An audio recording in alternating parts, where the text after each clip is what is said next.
کبابای خوشمزه ما آماده شده، بسیار خوشمزه است و لذیذ.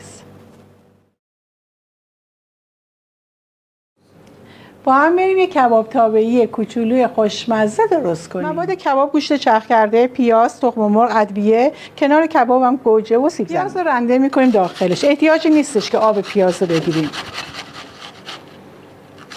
نمک، فلفل، زردچوبه رو اضافه می‌کنیم. یک عدد تخم مرغ اضافه می‌کنیم. کاملا گوشت و اینا رو همه رو با هم دیگه ورز میدیم.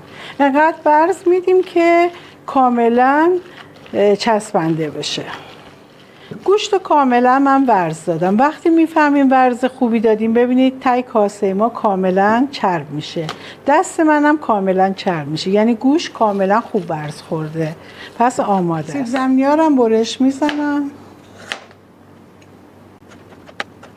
گوشت رو که کاملا خوب ورز دادیم، الان به این صورت هر مدلی دوست دارید، هم میتونید به صورت گرد درست کنید، هم به صورت رولی درست کنید. من به این صورت کبابای کوچولو کوچولو درست میکنم. اگه دیدی به دستتون هم میچسبه، کمی آب بزنید دستتون رو.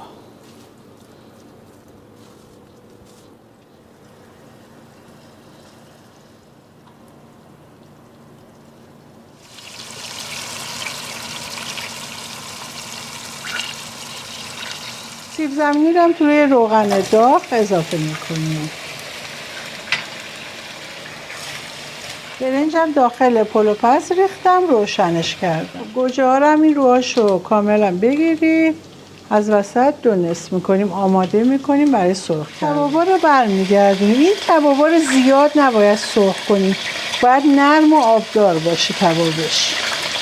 گوجه ها رو هم داخل تابه گذاشتم با کمی روغن، یه کوچولو نمک هم میریزیم، کمی هم فلفل اضافه میکنیم.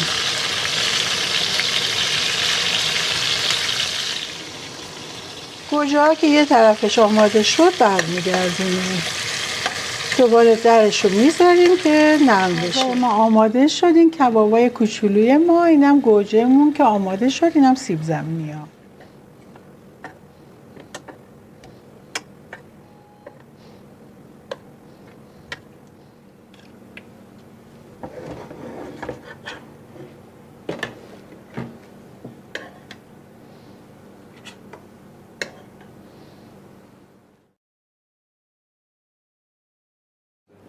کباب تابعی ما آماده شده، بسیار کباب خوشمزه و لذیذ و نرم و پنبه هستش.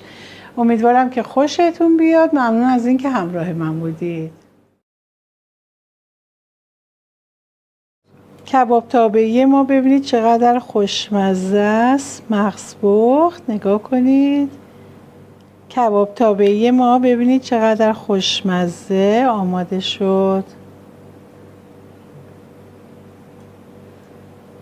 با کمی سیب زمینی، کمی گوجه بذارید کنارش، یه غذای خوشمزه و لذیذ. کبابای خیلی خوشمزه، ببینید بسیار لذیذ، بسیار خوشمزه است و لذیذ.